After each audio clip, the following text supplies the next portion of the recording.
السلام عليكم ورحمة الله. الحمد لله رب العالمين، والصلاة والسلام على أشرف المرسلين وعلى آله وصحبه وسلم. الدنيا مسرح الآخرة. ഈ ദുനിയാവ് ആഖിറത്തിലേക്കുള്ള വിഷയമാണ് സയ്യിദുനാ മുഹമ്മദ് റസൂലുള്ളാഹി സ്വല്ലല്ലാഹു അലൈഹി വസല്ലം തങ്ങൾ പറഞ്ഞിട്ടുണ്ട്. അതുകൊണ്ട് നാം ഈ ഭൗതികമായ ജീവിതം നൈമിഷികമായിട്ടുള്ള ജീവിതമാണ്. കുറഞ്ഞ കാലം മാത്രമേ നാം ഈ ദുനിയാവിൽ നാം ജീവിക്കുകയുള്ളൂ. അതുകൊണ്ടാണ് സയ്യിദുനാ റസൂൽ കരീം സ്വല്ലല്ലാഹു അലൈഹി വസല്ലം തങ്ങൾ പറഞ്ഞത്, അമാറ ഉമ്മത്തി മാ ബൈന സിത്തീന വസബഈന, എൻ്റെ ഉമ്മത്തിൻ്റെ ആവറേജ് പ്രായം വെറും 60-ന്റെയും 70-ന്റെയും നിശ്ചയമായ പ്രായം മാത്രമേ ഉള്ളൂ എന്ന് സയ്യിദുനാ മുഹമ്മദ് റസൂലുള്ളാഹി സ്വല്ലല്ലാഹു അലൈഹി വസല്ലം തങ്ങൾ പറഞ്ഞിട്ടുണ്ട്.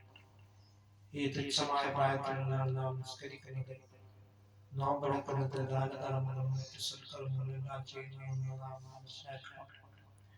നാം ഈ കുറഞ്ഞ കാലയളവിൽ നാം ധാരാളം ഇബാദത്തുകളും സൽക്കർമ്മങ്ങൾ കൊണ്ട് നാം മുന്നേറുവാൻ നാം ശ്രമിക്കും.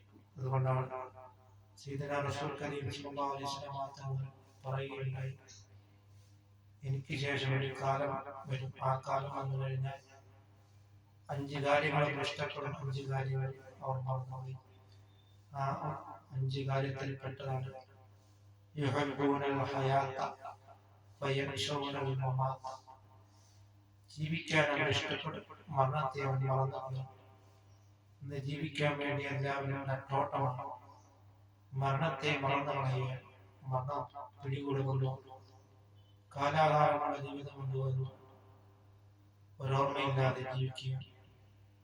അതുകൊണ്ട് നാം മരണത്തെ ഓർത്തുകൊണ്ട് മരണം നമ്മെ പിടികൂടുകൊണ്ടും അള്ളാഹുവിലേക്ക് മടങ്ങുമെന്ന് നാം ആ ദൃഢവിശ്വാസത്തോടുകൂടി നാം ജീവിക്കണം.